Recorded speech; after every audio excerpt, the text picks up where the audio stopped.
Hello everyone, പുതിയൊരു വീഡിയോയിലേക്ക് എല്ലാവർക്കും സ്വാഗതം. അപ്പോൾ റിസൾട്ടൊക്കെ വന്നു, ഫൈനൽ റാങ്ക് ലിസ്റ്റും പബ്ലിഷ് ചെയ്തു. ഇനിയും കാൽക്കുലേഷൻ്റെ പീരീഡാണ് ഇല്ലേ? ഇവിടെ കിട്ടി, ഇത്ര റാങ്ക് ഉണ്ട്, അവിടെ കിട്ടുമോ, ഇവിടെ കിട്ടുമോ, ഗവൺമെൻറ് കിട്ടുമോ എന്നുള്ള ഫുള്ള് കാൽക്കുലേഷൻ പീരീഡ്. അപ്പോൾ കാൽക്കുലേഷനൊക്കെ ചെയ്തോ, നിങ്ങൾ ആഗ്രഹിച്ചവിടെ നിങ്ങൾ പഠിക്കാൻ പറ്റട്ടെ. എല്ലാ ആശംസകളും ഞാൻ നേരുന്നു. നിങ്ങൾ പ്രിപ്പയർ ചെയ്യണ സമയത്ത് തന്നെ ഞാൻ പലരിടത്തും ചോദിച്ചിട്ടുണ്ട് എവിടെ പഠിക്കാൻ ആഗ്രഹം എന്ന് പറഞ്ഞപ്പോൾ എനിക്ക് അവിടെ തന്നെ കിട്ടണം, അവിടെ തന്നെ ഞാൻ പഠിക്കുകയുള്ളൂ. ഓക്കെ, അപ്പോൾ നിങ്ങൾ വിചാരിക്കുന്നവിടെ തന്നെ നിങ്ങൾ പഠിക്കാൻ പറ്റട്ടെ. പിന്നെ കഴിഞ്ഞ കുറച്ച് നാൾ, ഒരു 2-3 മാസമായിട്ട് ഒരുപാട് നമ്മുടെ സപ്പോർട്ട് ചെയ്യുന്ന ആൾക്കാരാണ് ചോദിക്കുന്ന കാര്യം, സാർ ഏതാണ് നല്ല ലോ കോളേജ്, അതിനെ പറ്റിയൊരു വീഡിയോ ചെയ്യുമോ, ചേട്ടാ ഈ കോളേജ് കൊള്ളാവോ, അതിനെ പറ്റിയൊരു വീഡിയോ ചെയ്യുമോ. അപ്പോൾ ആ ഒരു വീഡിയോ ആണ് ഞാൻ അവിടെ ചെയ്യാൻ ഉദ്ദേശിക്കുന്നത്. ഏതാണ് നല്ല ലോ കോളേജ്? ഓക്കെ, അപ്പോൾ നമുക്കറിയാം 5 ഇയർ ആയിക്കോട്ടെ 3 ഇയർ ആയിക്കോട്ടെ, ഈ 2 കോഴ്സുകളും നമ്മുടെ ഗവൺമെൻറ് ലോ കോളേജിലുണ്ട്. ഓക്കെ, പ്രൊവൈഡ് ചെയ്യുന്നുണ്ട്. 5 ഇയറും 3 ഇയറും പ്രൊവൈഡ് ചെയ്യുന്നുണ്ട്. 4 ഗവൺമെൻറ് കോളേജാണുള്ളത്. ഇതിൽ ഏതാണ് നല്ല ലോ കോളേജ്? ഏതാണ് ഗൈസ്? എല്ലാ ലോ കോളേജും ഒന്നിനൊന്നിനും മെച്ചവും. അവിടെ എവിടെ സീറ്റ് കിട്ടി പഠിക്കുകയാണെങ്കിലും അത് വെർത്തി തന്നെയാണ്. ഓക്കെ, ഗവൺമെൻറ് കോളേജിൽ പഠിക്കുക എന്ന് പറഞ്ഞാൽ അതൊരു വേറെ പ്രിവിലേജാണ്. ഒരു ഗവൺമെൻറ് കോളേജിലെ അലുമിനി ആയിട്ടുള്ള ഒരു വ്യക്തിയാണ് ഞാൻ. ഓക്കെ, തൃശ്ശൂർ ലോ കോളേജിൽ നിന്ന് പഠിച്ച് പാസ് ഔട്ട് ആയ ഒരു വ്യക്തിയാണ് ഞാൻ. ഒരു ഗവൺമെൻറ് കോളേജിൽ പഠിക്കുക എന്ന് പറഞ്ഞാൽ അത് പ്രിവിലേജ് തന്നെ. കഷ്ടപ്പെട്ട് പഠിച്ച് ഇത്രയും കോമ്പറ്റീഷൻ കഴിഞ്ഞ് മെറിറ്റിൽ കയറി നമ്മൾ കയറിയോടെ പഠിക്കുക എന്ന് പറഞ്ഞാൽ അത് വേറൊരു രസം തന്നെ, അത് വേറൊരു സുഖം തന്നെയാണ്. നമ്മുടെ സമൂഹത്തിൽ കിട്ടുന്ന ആ ഒരു പ്ലേസും അത് ഡിഫറെൻ്റ് തന്നെയാണ് നമുക്ക്. ഓക്കെ, അപ്പോൾ ഗവൺമെൻറ് കോളേജിൽ ഏത് കോളേജിൽ പഠിക്കുകയാണെങ്കിലും അത് ഒന്നിനൊന്നിനെ മികച്ച. ഞാൻ ഒരു കോളേജിനെയും ഞാൻ കമ്പയർ ചെയ്യുന്നില്ല. നിങ്ങൾക്ക് ഈ കേരളത്തിലെ തന്നെ ഏറ്റവും ബെസ്റ്റ് ടീച്ചിങ് ഫാക്കൽറ്റീസ് നിങ്ങൾക്ക് കിട്ടും. നിങ്ങൾക്ക് ഗവൺമെൻറ് കോളേജിൽ ഏറ്റവും ബെസ്റ്റ് ലൈബ്രറി ഫെസിലിറ്റീസ് കിട്ടും, ഏറ്റവും ബെസ്റ്റ് ഇൻഫ്രാസ്ട്രക്ചർ കിട്ടും നിങ്ങൾക്ക്, ഏറ്റവും ബെസ്റ്റ് അക്കാദമിക് ആയിട്ടുള്ള എക്സ്പോഷർ നിങ്ങൾക്ക് കിട്ടും. നിങ്ങൾക്ക് ഏറ്റവും ബെസ്റ്റ് അക്കാദമിക് ആക്ടിവിറ്റീസ് ആയിക്കോട്ടെ, യൂണിയൻ ആക്ടിവിറ്റീസിലെ എല്ലാം കൊണ്ടും ഒരു റിച്ച് ആയിട്ടുള്ള ഒരു 5 വർഷം അല്ലെങ്കിൽ 3 ഇയർ ലൈഫ് ആയിരിക്കും നിങ്ങൾക്ക്. ഒരു കുറവും ഉണ്ടാവില്ല നിങ്ങൾക്ക്. ആ 5 വർഷം കഴിയുമ്പോഴേക്കും നിങ്ങൾ എന്തായാലും നിങ്ങളൊരു പുതിയ വ്യക്തിയായിരിക്കും. നിങ്ങൾ ഒരുപാട് കാര്യങ്ങൾ പഠിക്കും. നിങ്ങളൊരു +2 കഴിഞ്ഞ് ഒരു കോളേജിൽ കയറുന്ന പോലെ ആയിരിക്കും നിങ്ങളവിടുന്ന് പാസ് ഔട്ട് ആവും. ലൈഫ് എന്താ നിങ്ങൾ അറിഞ്ഞിരിക്കും നിങ്ങൾ. ഓക്കെ, അപ്പോൾ ഗവൺമെൻറ് കോളേജ് അതിപ്പോൾ ട്രിവാൻഡ്രം ആയിക്കോട്ടെ, എറണാകുളം ആയിക്കോട്ടെ, തൃശ്ശൂർ ആയിക്കോട്ടെ, കോഴിക്കോട്, എവിടെ പഠിച്ചാലും അതൊരു പ്രിവിലേജ് തന്നെ, അതിലൊരു ഡൗട്ടും ഇല്ല. എല്ലാം ഒന്നിനൊന്നിന് മികച്ചാണ്. ഓക്കെ, ഇനിയും ഞാൻ പഠിച്ച എൻ്റെ കോളേജിനെ പറ്റി ഞാൻ പറയാം. കാരണം ഞാൻ പഠിച്ച ഒരു എക്സ്പീരിയൻസ് ഉണ്ട്, അതിനെപ്പറ്റി എനിക്ക് ഷെയർ ചെയ്യാം. ബാക്കിയുള്ള 3 ലോ കോളേജ് ഞാൻ പഠിച്ചിട്ടില്ല, അതുകൊണ്ട് ഞാൻ പഠിക്കാത്ത സ്ഥലത്തെ പറ്റി ഞാൻ കമൻറ്റ് ചെയ്യുന്നത് ശരിയായിട്ടുള്ള കാര്യമല്ല. പക്ഷെ ഞാൻ പഠിച്ച സ്ഥലത്തിനെ പറ്റി ഞാൻ പറയാം. തൃശ്ശൂർ ലോ കോളേജിൽ ഒരുപാട് അടിപൊളിയായ വ്യക്തികൾ പഠിച്ച് ഇറങ്ങിയ ഒരു കോളേജാണ്. ഓക്കെ, ഒരുപാട് ജഡ്ജസ് ആയിക്കോട്ടെ, ഒരുപാട് മജിസ്ട്രേറ്റുമാരൊക്കെ പഠിച്ചിറങ്ങിയ ഒരു ക്യാമ്പസാണ്. കഴിഞ്ഞ ഒരു 7 കൊല്ലമായിട്ട് അത്രയധികം അക്കാദമിക് എക്സലൻസ് ഉള്ള ഒരു ക്യാമ്പസാണ്. കഴിഞ്ഞ ഒരു 7 കൊല്ലമായിട്ട് ഒരുപാട് യൂണിവേഴ്സിറ്റി റാങ്കുകൾ, ഫസ്റ്റ് റാങ്ക്, സെക്കൻഡ് റാങ്ക് ഒക്കെ നേടിയ, 3 ഇയർ ആയിക്കോട്ടെ 5 ഇയർ ആയിക്കോട്ടെ, നേടിയ ഒരു ക്യാമ്പസാണ് തൃശ്ശൂർ ലോ കോളേജ്. ഏറ്റവും ബെസ്റ്റ് ഫാക്കൽറ്റീസ് നിങ്ങൾക്ക് കിട്ടും, നിങ്ങൾക്ക് ഒരു സംശയമില്ല. ഏറ്റവും ബെസ്റ്റ് കേരളത്തിലെ തന്നെ ഏറ്റവും best faculties Thrissur law college നിങ്ങൾക്കുണ്ട്. അതുപോലെ തന്നെ ഒരു കിടിലൻ ലൈബ്രറി. ഓക്കെ, കിടിലൻ ലൈബ്രറി. കാരണം ലൈബ്രറിയൊക്കെ വില മനസ്സിലാവുന്നത് നമ്മൾ ആ പാസ് ഔട്ട് ആയി കഴിഞ്ഞ് ഇറങ്ങുമ്പോൾ ലൈബ്രറിയുടെ വില മനസ്സിലാവുള്ളൂ. ഒരു കിടിലൻ ലൈബ്രറി നിങ്ങൾക്കുണ്ട്. റീഡിംഗ് റൂം ഉണ്ട്, റിസർച്ച് റൂം ഉണ്ട്, അതുപോലെ എല്ലാ തരം ഫെസിലിറ്റീസ് നിങ്ങൾക്കുണ്ട്. അതുപോലെ അക്കാദമിക് ആക്ടിവിറ്റീസ് ആയിക്കോട്ടെ, നിങ്ങൾക്ക് കിട്ടുന്ന എക്സ്പോഷർ ആയിക്കോട്ടെ. നമ്മൾ ഈ LLB എന്ന് പറയുന്നത് പറഞ്ഞാൽ അത് ക്ലാസ് റൂമിൽ മാത്രം ഒതുങ്ങി പോകേണ്ടതല്ല അല്ലേ? ക്ലാസ് റൂമിൽ മാത്രം, നമ്മുടെ പഠനം ക്ലാസ് റൂമിൽ മാത്രമായിട്ടുള്ള സത്യം പറഞ്ഞാൽ നമ്മുടെ പഠന സ്ഥലം എന്ന് പറയുന്നത് ക്ലാസ് റൂമിന്റെ പുറത്താണ്. വക്കീൽ ഓഫീസും കോടതിയും അതുപോലെ തന്നെ ഓഫീസ്, ലീഗൽ ഓഫീസൊക്കെ, ഇതൊക്കെയാണ് നമ്മുടെ പഠന സ്ഥലം എന്ന് പറയുന്നത്. നമ്മുടെ കോഴ്സ് പീരീഡിൽ മാക്സിമം എക്സ്പോഷർ നമ്മൾ ഉണ്ടാക്കിയെടുക്കുക, മാക്സിമം ആക്ടിവിറ്റീസ് ചെയ്യുക. നമ്മൾ ക്ലാസ് റൂമും പഠനവും ഇന്റേണലും മാത്രമായിട്ട് നിങ്ങളുടെ സ്റ്റഡീസ് ഒതുങ്ങി പോകരുത്. എപ്പോഴും ആ പ്രൊആക്റ്റീവായിട്ട് കാര്യങ്ങൾ ചെയ്യുക. ഓക്കെ, ഇടയ്ക്കിടയ്ക്ക് കോടതി പോവുക, വക്കീൽ ഓഫീസിൽ പോവുക, അവിടെ കാര്യങ്ങളൊക്കെ ചെയ്യുക. അപ്പൊ നിങ്ങൾക്ക് ഈ ഫീൽഡായിട്ട് കുറച്ചുകൂടെ അക്ലമേറ്റൈസ് ആവും. ഓക്കെ, അപ്പോൾ കൃത്യമായിട്ട് എന്ത് ചെയ്യുക, പഠിക്കാനുള്ള എല്ലാ സാഹചര്യവും അതുപോലെ തൃശ്ശൂർ ലോ കോളേജിൻ്റെ, അതുപോലെ തന്നെ ജില്ലാ കോടതിയിൽ നിന്ന് നടക്കാനുള്ള ദൂരമുള്ളൂ തൃശ്ശൂർ ലോ കോളേജിൽ. അപ്പോൾ നിങ്ങൾക്ക് കോടതിയിലൊക്കെ പോകണമെങ്കിലൊക്കെ നിങ്ങൾക്ക് എളുപ്പമാണ് കാര്യങ്ങൾക്ക്. വക്കീൽ ഓഫീസൊക്കെ പോകണമെങ്കിൽ നിങ്ങൾക്ക് ഒരു ബുദ്ധിമുട്ടുമില്ല. അതുപോലെ തന്നെ തൃശ്ശൂർ ലോ കോളേജിൻ്റെ ഏറ്റവും വലിയൊരു പ്ലസ് പോയിന്റ് എന്ന് പറഞ്ഞാൽ നമുക്ക് കിട്ടുന്ന ആക്സസ് ആണ്. ടൗണിൽ നിന്ന്, തൃശ്ശൂർ മെയിൻ ടൗണിൽ നിന്ന് ബൈക്കിലേക്ക് ഒരു 5 മിനിറ്റേ ഉള്ളൂ കോളേജിലേക്കുള്ളൂ. അപ്പോൾ നിങ്ങൾക്ക് ട്രാൻസ്പോർട്ടേഷൻ ഫെസിലിറ്റീസ് ആയിക്കോട്ടെ, നിങ്ങൾക്ക് എല്ലാ തരത്തിലുള്ള ഫെസിലിറ്റീസ് ആയിക്കോട്ടെ, ഹോസ്പിറ്റൽ ഫെസിലിറ്റീസ് മറ്റുള്ള ഫെസിലിറ്റീസിനൊക്കെ തൃശ്ശൂർ ലോ കോളേജ് ഏറ്റവും ബെസ്റ്റാണ്. ഇപ്പോൾ തൃശ്ശൂർ ലോ കോളേജിൽ നിന്ന് ഒരു 10 മിനിറ്റോളം നമുക്ക് റെയിൽവേ സ്റ്റേഷനിലേക്ക്, തൃശ്ശൂർ റെയിൽവേ സ്റ്റേഷനിലേക്കുള്ളൂ. അപ്പോൾ നിങ്ങൾക്ക് രാത്രിയൊക്കെ വീട്ടിലേക്ക് പോകണം, ഒരു കുഴപ്പമില്ല, നിങ്ങൾക്ക് ഇറങ്ങി ഓട്ടോ വിളിച്ച് ഒരു 10 മിനിറ്റോളം റെയിൽവേ സ്റ്റേഷനിൽ. അപ്പോൾ നിങ്ങൾക്ക് ഒരു കാട്ടുമുക്കിലൊന്നും അല്ല കോളേജിൽ, ഒരു ടൗണിനോട് ചേർന്ന്, സത്യം പറഞ്ഞാൽ കോടതിയോട് ചേർന്നാണ് കോളേജ് ഇരിക്കുന്നത്. കോടതിയിൽ നിന്ന് ഒരു 5 മിനിറ്റ് നടക്കാനുള്ളൂ. അപ്പോൾ ട്രാൻസ്പോർട്ടേഷൻ ഫെസിലിറ്റീസ് ആയിക്കോട്ടെ എല്ലാം കൊണ്ടും തൃശ്ശൂർ ലോ കോളേജ് റിച്ച് ആണ്. ഇപ്പോൾ അക്കാദമിക് ഫെസിലിറ്റീസ്, ലൈബ്രറി ആയിക്കോട്ടെ, ടീച്ചിങ് ഫാക്കൽറ്റീസ് ആയിക്കോട്ടെ, ആക്ടിവിറ്റീസും ഉണ്ടായിക്കോട്ടെ, എല്ലാം കൊണ്ടും റിച്ച് ആയിട്ടുള്ള കോളേജാണ് തൃശ്ശൂർ ലോ കോളേജ്. പിന്നെ ആകെ ഒരു പോരായ്മ എന്ന് പറയാനുള്ളത് ഒരു ഗവൺമെന്റ് ഹോസ്റ്റൽ ഇല്ല. ഒരു ഗവൺമെന്റ് ഹോസ്റ്റൽ ഇല്ല തൃശ്ശൂർ ലോ കോളേജിന്. അപ്പോൾ പക്ഷെ വിഷയമൊന്നുമില്ല, കോളേജ് ഇരിക്കുന്നത് കാട്ടുമുക്കിലൊന്നുമില്ല, പക്കാ റെസിഡൻഷ്യൽ ഏരിയയിലാണ്. നമുക്ക് അവിടെ താമസിക്കാൻ മറ്റുള്ള ഫെസിലിറ്റീസ് ഒക്കെ ഉണ്ട്. നമുക്ക് താമസിക്കാൻ ഒരുപാട് വീടുകൾ റെന്റ് എടുത്ത് നിൽക്കുന്നവരുണ്ട്, ഹോസ്റ്റൽ ഫെസിലിറ്റീസും കാര്യങ്ങളൊക്കെ, താമസിക്കാൻ ഒരു ബുദ്ധിമുട്ടുമില്ല. ചുറ്റുമൊക്കെ കോളേജിന് ചുറ്റുമൊക്കെ അതിന് ഫെസിലിറ്റീസ് ഉണ്ട്. പക്ഷേ ഒരു ഗവൺമെന്റ് ഹോസ്റ്റൽ ഇല്ല എന്നുള്ളൊരു പോരായ്മ മാത്രമാണ് തൃശ്ശൂർ ലോ കോളേജ്. ബാക്കി എല്ലാ കാര്യത്തിലും തൃശ്ശൂർ ലോ കോളേജ് റിച്ച് ആണ്. ബാക്കിയുള്ള ഗവൺമെന്റ് ലോ കോളേജ് എല്ലാം കൊണ്ടും ഒന്നിലൊന്ന്, ഇപ്പോൾ എറണാകുളം ലോ കോളേജ് ആയിക്കോട്ടെ ഹൈക്കോർട്ടിന്റെ അടുത്താണ്.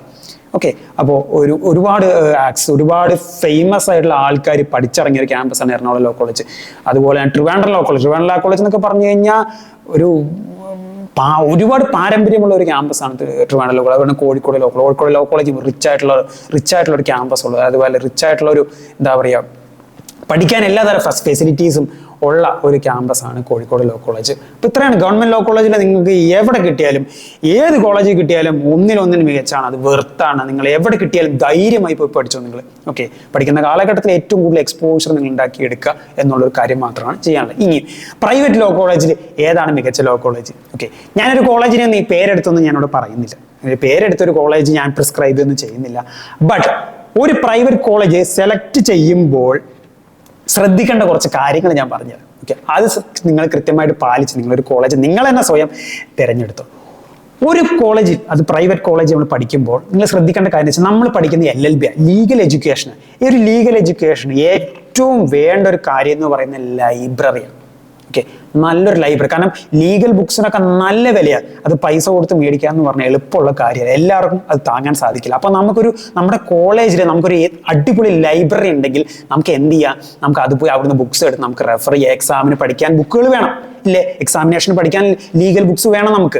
900-1000 രൂപയൊക്കെയാണ് ലീഗൽ ബുക്സിന്റെ വില. അപ്പോൾ നമുക്ക് ലൈബ്രറി ഉണ്ടെങ്കിൽ നമുക്ക് അവിടെ പോയിട്ട് ലൈബ്രറി കാർഡ് വെച്ച് എടുക്കാം നമുക്ക്. എക്സാമിന് പഠിക്കാൻ ബുക്കുകൾ വേണം, മറ്റേ റെഫറൻസുകൾ അസൈൻമെന്റ് ചെയ്യാനും മൂട്ട് ചെയ്യാനും ഒക്കെ നമുക്ക് എന്ത് ചെയ്യാം, ബുക്കുകൾ വേണം. അതുപോലെ തന്നെ നമുക്ക് മറ്റുള്ള കാര്യങ്ങൾക്കൊക്കെ റെഫറൻസ് എടുക്കാനൊക്കെ നമുക്ക് എന്ത് ചെയ്യണം, ക്ലാസ്സിൽ ഓരോ ആക്ടിവിറ്റീസ് ചെയ്യാനൊക്കെ നമുക്ക് എന്ത് ചെയ്യാം, ലീഗൽ ബുക്സ് വേണം. അപ്പൊ നല്ലൊരു ലൈബ്രറി വേണം എന്നുള്ള നിർബന്ധമായിട്ടുള്ള, ലീഗൽ എഡ്യൂക്കേഷനെ പ്രത്യേകിച്ച് നല്ലൊരു ലൈബ്രറി വേണം എന്നുള്ള കാര്യം കൃത്യമായിട്ട് നിങ്ങൾ നോക്കണം. അപ്പൊ നിങ്ങളൊരു പ്രൈവറ്റ് കോളേജ് തിരഞ്ഞെടുക്കുന്നുണ്ടെങ്കിൽ കൃത്യമായിട്ട് നല്ലൊരു ലൈബ്രറി ഉണ്ടോ എന്ന് ഉറപ്പ് വരുത്തിയതിന് ശേഷം മാത്രം ആ കോളേജ് എടുക്കുക. ലൈബ്രറി നമ്മുടെ ലീഗൽ സ്റ്റഡീസിന് വളരെ എസെൻഷ്യൽ ആയിട്ടുള്ള ഒരു പാർട്ടാണ്. ഇനി ഒരു പ്രൈവറ്റ് ലോ കോളേജ് തിരഞ്ഞെടുക്കുമ്പോൾ ഏറ്റവും നിങ്ങൾക്ക് ചെയ്യാൻ പറ്റുന്ന കാര്യം എന്ന് വെച്ച് കഴിഞ്ഞാൽ, ഒന്നെങ്കിൽ അവിടുന്ന് ഇപ്പൊ റീസെന്റ് ആയിട്ട് പാസ് ഔട്ട് ആയി ഇറങ്ങിയ ആരെങ്കിലും ഒക്കെ ഉണ്ടാവും, അവരായിട്ട് സംസാരിക്കാം. എന്നിട്ട് കോളേജിന്റെ ഒരു സാഹചര്യം നിങ്ങൾ മനസ്സിലാവും. അല്ലെങ്കിൽ ഇപ്പൊ അവിടെ പഠിക്കുന്ന നിങ്ങൾക്ക് അറിയുന്ന പരിചയമുള്ള ആരെങ്കിലും ഒക്കെ ഉണ്ടെങ്കിൽ എന്ത് ചെയ്യുന്നുണ്ട്, അവരായിട്ട് സംസാരിച്ച് എന്ത് ചെയ്യുക, കാര്യങ്ങൾ നിങ്ങൾ മനസ്സിലാക്കിയെടുക്കുക. ഇനിയും ഈ വീഡിയോ കാണുന്ന പ്രൈവറ്റ് ലോ കോളേജിൽ ഇപ്പോൾ കറന്റ് പഠിക്കുന്ന ആൾക്കാരുണ്ടെങ്കിൽ ഡെഫിനറ്റ്ലി നിങ്ങൾ അവിടെ നിങ്ങളുടെ പ്രൈവറ്റ് ലോ കോളേജിന്റെ എക്സ്പീരിയൻസ് ഇവിടെ ഷെയർ ചെയ്യാൻ ശ്രമിക്കുക. ആ ഷെയർ ചെയ്യുന്നത് മറ്റുള്ള കുട്ടികൾക്ക്, ഇപ്പോൾ അഡ്മിഷൻ എടുക്കാൻ നിൽക്കുന്ന കുട്ടികൾക്ക് ഹെൽപ്ഫുൾ ആവും. അപ്പോൾ ഹോണസ്റ്റ് ആയിട്ടുള്ള റിവ്യൂ തരിക. നിങ്ങളുടെ കോളേജ് എങ്ങനെയാണ്, അക്കാദമിക് സാഹചര്യങ്ങൾ എങ്ങനെയാണെന്നൊക്കെ പറഞ്ഞിട്ട് ഒരു കൃത്യമായിട്ടുള്ള ഒരു റിവ്യൂ നിങ്ങളുടെ കമന്റ് ആയിട്ട് തരണമെന്ന് വിചാരിക്കുന്നു, ഞാൻ റിക്വസ്റ്റ് ചെയ്യുന്നു. അപ്പോൾ ലൈബ്രറി പ്രധാനപ്പെട്ട ഒരു കാര്യമാണ് ഞാൻ പറഞ്ഞു. അപ്പോൾ കൃത്യമായിട്ട് ലൈബ്രറി ഉണ്ടോ എന്ന് അന്വേഷിച്ചിട്ട് വേണം ആ കോളേജ് നിങ്ങൾ സെലക്ട് ചെയ്യുക. പിന്നെ രണ്ടാമത്തെ കാര്യം ഫാക്കൽറ്റീസ് പഠിപ്പിക്കുന്ന ആൾക്കാർ. നമ്മുടെ ലീഗൽ എഡ്യൂക്കേഷൻ എന്ന് പറയുന്നത് നമുക്ക് ഒറ്റയ്ക്ക് വായിച്ചെടുക്കാൻ പറ്റുന്ന കാര്യമൊന്നുമല്ല. അത് കൃത്യമായി പഠിപ്പിച്ച് തരാൻ പറ്റുന്ന ആൾക്കാർ വേണം. കൃത്യമായിട്ട് ആ കോൺസെപ്റ്റ് നിങ്ങളെ മനസ്സിലാക്കി തരാൻ പറ്റുന്ന ആൾക്കാരുണ്ട്. അങ്ങനെ കൃത്യമായിട്ട് പഠിപ്പിക്കാൻ അറിയാത്ത ആൾക്കാരുടെ അടുത്ത് പോയി കഴിഞ്ഞാൽ നമ്മൾ ഏറ്റവും വെറുത്ത് പോകുന്ന സബ്ജക്റ്റ് എന്ന് പറയുന്നത് ലീഗൽ സബ്ജക്റ്റ് ആയിരിക്കും. കൃത്യമായി പഠിപ്പിക്കാൻ അറിയുന്നവരാണെങ്കിൽ എന്ത് ചെയ്യുന്നത്, നമ്മൾ എൻജോയ് ചെയ്ത് പഠിച്ചു. അപ്പോൾ നല്ല ഫാക്കൽറ്റീസ് ഉള്ള, നല്ല കൃത്യമായിട്ട് പഠിപ്പിക്കാൻ അറിയുന്ന ഫാക്കൽറ്റീസ് ഉള്ള കോളേജുകൾ എന്തിനെ കണ്ടറിഞ്ഞ് നിങ്ങൾ തിരഞ്ഞെടുക്കണം. അതും കൃത്യമാണ്. അപ്പോൾ ലൈബ്രറി ഫെസിലിറ്റി, ഫാക്കൽറ്റീസ്, പിന്നെ ആ കോളേജിന്റെ പൊതു സാഹചര്യങ്ങൾ, കോളേജ് ഇരിക്കുന്ന ഏരിയയും പൊതു സാഹചര്യങ്ങളൊക്കെ നോക്കിയിട്ട് എന്ത് ചെയ്യുന്നത് നിങ്ങളൊന്ന് നോക്കണം. പൊതു സാഹചര്യങ്ങൾ അവിടെ ഉള്ളവരായിട്ട് പഠിക്കുന്നവരായിട്ട് സംസാരിച്ച് നിങ്ങൾക്ക് മനസ്സിലാവും. പിന്നെ വേണ്ട ഫെസിലിറ്റീസ്, പ്രോപ്പർ ഫെസിലിറ്റീസും കാര്യങ്ങൾ, ക്ലാസ് റൂം ഫെസിലിറ്റീസും മറ്റുള്ള അതൊക്കെ ഒട്ടുമിക്ക കോളേജുകളിലും ഉണ്ടെന്നാണ് എൻ്റെ ഒരു നിഗമനം.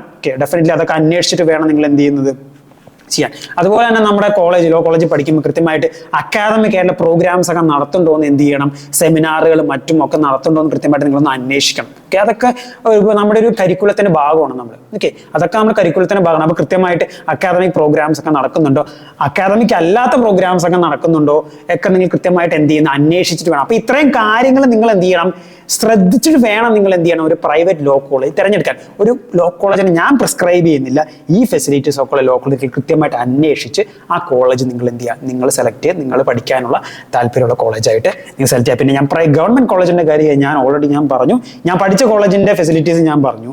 ബാക്കി ഏത് കോളേജാണ് ഒന്നിലും മികച്ചതാണ്. ഓക്കെ, അതിൽ ഒരു സംശയമില്ല. എവിടെ വേണം നിങ്ങൾ കണ്ണടച്ച് പോയി പഠിച്ചോ, ഒരു വൃത്തിയായിട്ടൊരു LLB ഡിഗ്രി നിങ്ങൾക്ക് കിട്ടും. ഓക്കെ, പിന്നെ LLB ഡിഗ്രി നിങ്ങൾ എങ്ങനെ യൂസ് ചെയ്യുന്ന അനുസരിച്ച്, നമ്മൾ 5 കൊല്ലം പഠിച്ചു എന്ന് വെച്ച് നമ്മൾ രക്ഷപ്പെടണം എന്നൊന്നുമില്ല.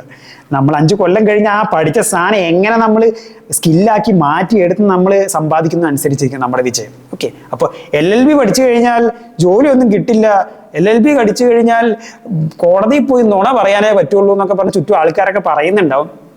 LLB പഠിച്ചാൽ ഒരുപാട് ഓപ്പർച്യൂണിറ്റീസ് ഉണ്ട് ഗൈസ്. ഈ കോടതി പോയി വക്കീലായിട്ട് വാദിക്കാന്ന് മാത്രം ഓപ്പർച്യൂണിറ്റീസ് അല്ല, നമുക്ക് മജിസ്ട്രേറ്റ് ടെസ്റ്റ് എഴുതി നമുക്ക് എന്ത് ചെയ്യാം, ലീഗൽ ഓഫീസർ ആവുക. പിന്നെ അതുപോലെ തന്നെ ഒട്ടുമിക്ക ഗവൺമെന്റും പ്രൈവറ്റ് സെക്ടറിലൊക്കെ ലീഗൽ ഓഫീസേഴ്സ് ഉണ്ട്. അങ്ങനെയുള്ള ഒരുപാട് പഠിപ്പിക്കുക, LLM എടുത്ത് ടീച്ച് ചെയ്യാൻ കയറാം. ഒരുപാട് ഡ്രാസ്റ്റിക് ആയിട്ടുള്ള ഒരുപാട് വൈഡ് ഓപ്പർച്യൂണിറ്റീസ് ഉണ്ട്. ഓക്കെ, അപ്പൊ നിങ്ങൾ കോഴ്സ് കൃത്യമായിട്ട് പഠിക്കുക. ഇപ്പൊ നിങ്ങൾ കയറുന്നതേ ഉള്ളൂ അല്ലേ, ഇപ്പൊ ഞാനൊന്നും പറയുന്നില്ല. ഇനി നമ്മൾ ഫർദർ ചാനലിലൂടെ നമ്മൾ കാര്യങ്ങളൊക്കെ അപ്ഡേറ്റ് കൃത്യമായിട്ട് പഠിക്കുക. അപ്പോൾ തിരഞ്ഞെടുക്കുമ്പോൾ കൃത്യമായിട്ട് സ്ഥലം തിരഞ്ഞെടുക്കുക. നമ്മൾ ഒരു റോങ് ആയിട്ടുള്ള പ്ലേസിൽ പോയി പഠിച്ചു കഴിഞ്ഞാൽ 5 കൊല്ലം പഠിക്കണം, പെട്ടുപോകും നമ്മൾ കേട്ടോ. ഓക്കെ, അപ്പോൾ ഇത്രയും കാര്യങ്ങളാണ് മെയിനായിട്ട് നമ്മൾ ഈ വീഡിയോയിലൂടെ മെയിനായിട്ട് ഷെയർ ചെയ്യുന്നത്. അപ്പോൾ ഹെൽപ്ഫുൾ ആയെന്ന് വിചാരിക്കുന്നു. പിന്നെ അതുപോലെ തന്നെ ഈ വീഡിയോ കാണുന്ന ഞാൻ നേരത്തെ പറഞ്ഞു, പ്രൈവറ്റ് കോളേജിൽ പഠിക്കുന്ന കുട്ടികൾ ഒന്ന് ജസ്റ്റ് ഹോണസ്റ്റ് ആയിട്ടുള്ള റിവ്യൂ തരിക നിങ്ങൾ. അപ്പോൾ അത് കാണുന്ന എന്താ പറയുക, കുട്ടികൾക്ക് പുതുതായി വരാൻ പോകുന്ന കുട്ടികൾക്ക് ഹെൽപ്ഫുൾ ആവും. അപ്പോൾ കണ്ടന്റ് ഹെൽപ്ഫുൾ ആയി ഉറപ്പായിട്ട് സപ്പോർട്ട്. ഇതുവരെ എനിക്ക് നിങ്ങൾ ലാവിഷ് ആയ സപ്പോർട്ടൊന്നും ഇനിയും സപ്പോർട്ട് തരിക. ലൈക്ക് ചെയ്യുക, കമൻറ്റ് ചെയ്യുക, ഷെയർ ചെയ്യുക, നിങ്ങളുടെ ഫ്രണ്ട്സിനൊക്കെ അയച്ചു കൊടുക്കുക. Thank you.